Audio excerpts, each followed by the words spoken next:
Gagawa tayo ngayon ng roti sausage breadcrumb. Ito yung roti niya. Yung sausage niya, hinati ko lang sa dalawa. Mas maganda pag buong sausage ang ilagay, guys. Tapos, ilagay sa harina. I-roll balik.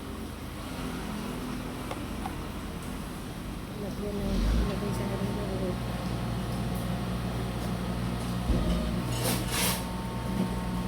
Tapos, lagyan ng breadcrumb.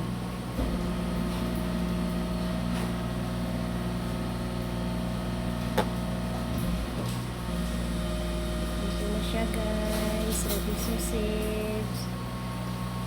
Ito na yung nagawa ko na roti sausage, guys.